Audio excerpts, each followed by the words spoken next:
김영길의 작품 중에서 전쟁과 성장을 다룬 소설이 중학교 교과서에 실렸었죠.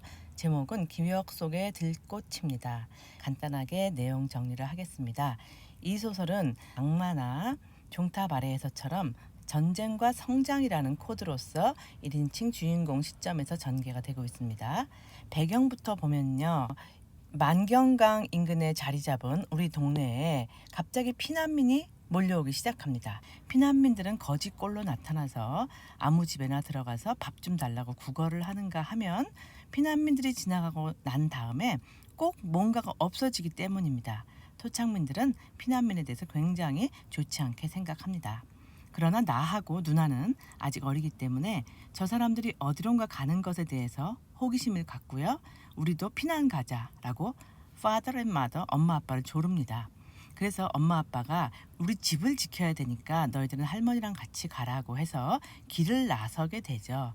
그런데 길을 나서다가 피난민을 뒤쫓아오는 인민군들을 만나게 됩니다. 그래서 누나는 노래를 부르다 말고 너무너무 무서워서 얼어붙죠. 인민군들이 이 마을을 점령하게 되고 인공기가 실리게 됩니다. 누나는 신이 나서 노래를 부릅니다. 어디까지 왔니? 머리카락 보일라 이런 노래를 부르다가 인민군이 밀려오는 것을 보고 너무 놀라서 그 사이를 통과하면서 나와 누나와 할머니는 정말 죽을 힘을 다해서 부들부들 떨리는 발걸음을 옮겨놓습니다.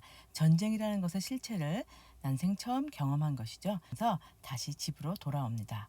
집에 돌아왔을 때 한 아이를 만나게 되는데요. 거짓꼬르란 아이였고 서울 말씨를 쓰는 당당한 키가 큰 아이였습니다.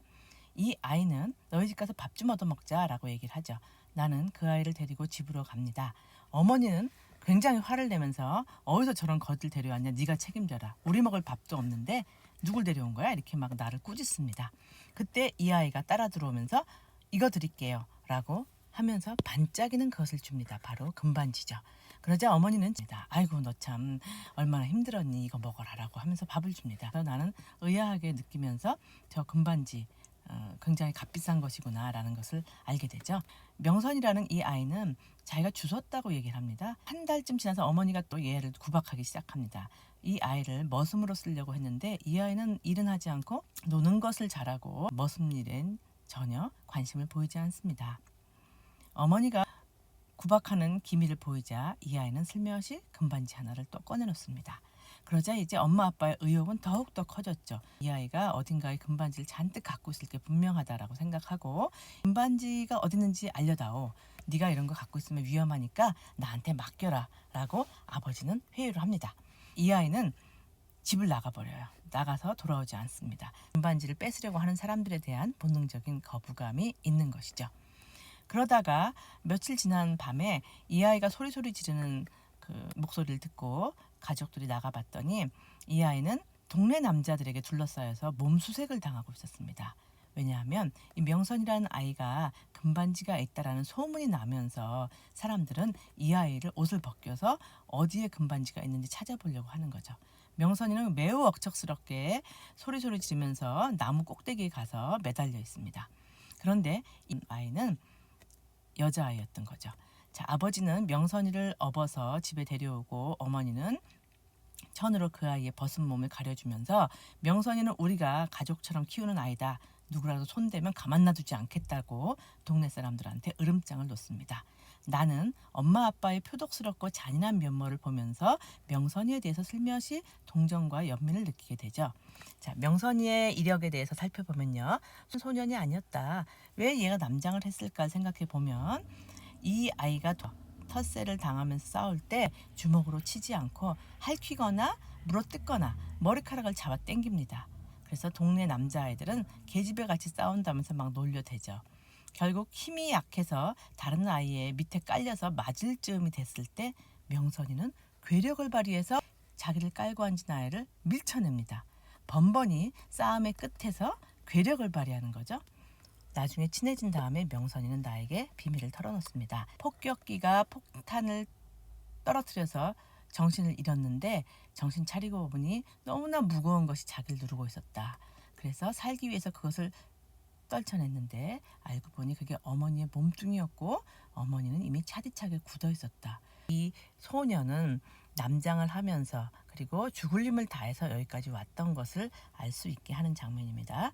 그리고 사람들은 숙부가 얘를 버리고 도망갔다고 생각했는데 명선이는 나에게 비밀을 털어놓습니다. 숙부가 버린 것이 아니라 자기가 도망친 것이다.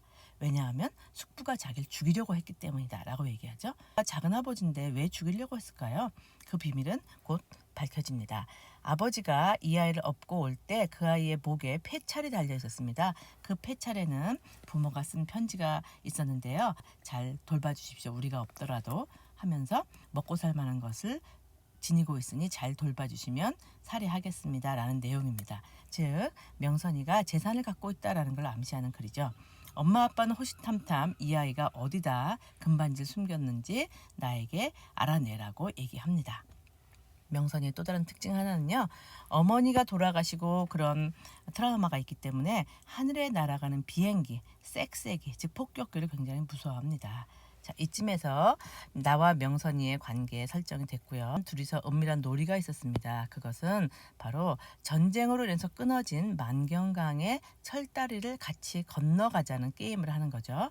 명선이는 담력이 있고 키가 크고 말괄량이기 때문에 그 철다리를 두려움 없이 껑충껑충 건너갑니다. 다리가 철근이 휘어지고 아스팔트 끊어진 사이로 시퍼런 강물이 흘러가는데도 그 철다리를 아슬아슬하게 건너가서 건너편에서 뛰면서 나보고 빨리 건너라고 하죠.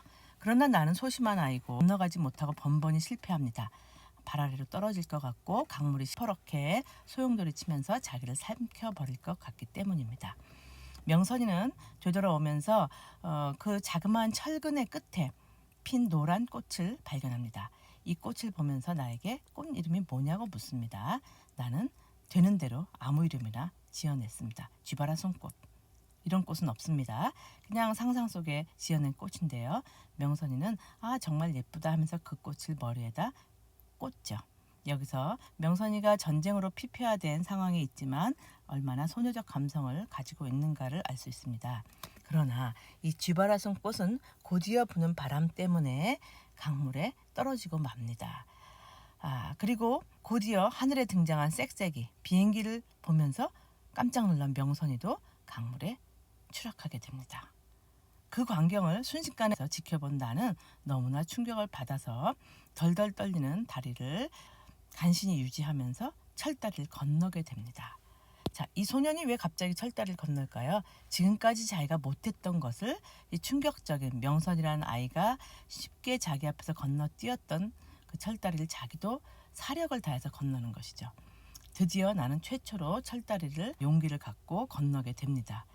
다시 철다리를 건너오려고 할 때 바로 그 순간 철근 끝에 칭칭 동여맨 헝겊 주머니를 발견하게 됩니다. 그 헝겊 주머니가 무엇일까? 아무도 그 철다리를 건너간 사람은 없기 때문에 그 헝겊 주머니를 발견한 최초의 사람이 내가 되겠죠. 나는 헝겊 주머니를 풀어 헤치죠. 그 속에서는 반짝이는 동그라미들이 들어있었고 나는 그 순간 동그라미를 강물에 떨어뜨리고 맙니다.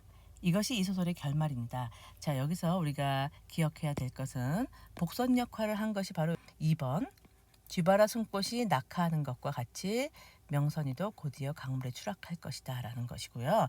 그 다음에 이러한 충격적인 사건을 접하고 나는 드디어 철다리를 건넌다라는 데서 성장의 의미가 있는 것입니다. 그리고 반지를 고스란히 가져다 엄마 아빠한테 드리면서 칭찬을 받는 것이 아니라 강물에 떨어뜨립니다.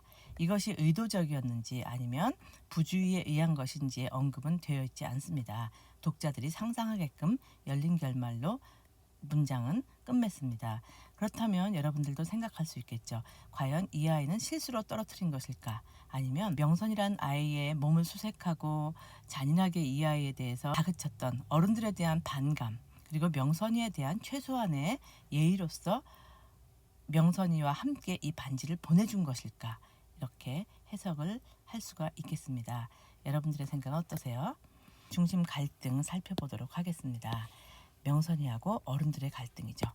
혼자 살아남은 아이로서 어떻게든 살아보려고 악착같이 노력을 하지만 어른들은 굉장히 잔인할 만큼 금반지에 집착하면서 현실적인 모습을 보여주고 있습니다. 명선이에게서 금반지를 뺏으려는 어른들과 금반지를 지키려는 명선이, 이것이 갈등이고요. 그리고 나도 겉으로 드러나 있지는 않지만 이러한 어른들, 자기 부모님을 포함해서 약간의 반감 라인을 형성하고 있습니다. 그리고 피난민과 토착민, 어른들이 텃세하는 것에 못지않게 아이들도 놀이를 하면서 피난민에 대해서 텃세를 합니다. 이 아이와 돌아가면서 싸움을 합니다. 돌아가면서 싸움하고 항상 명선이를 바닥에 깔고 때림으로써 이 아이를 굴복시키려고 하는 그런 면모가 나타나거든요.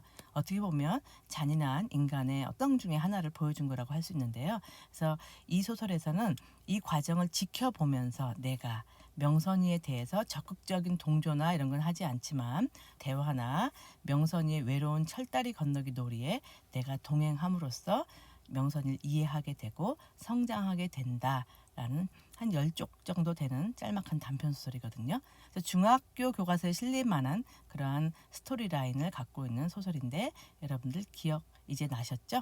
기억 속의 들꽃도 윤은길 작가의 전쟁을 소재로 한 성장 소설입니다.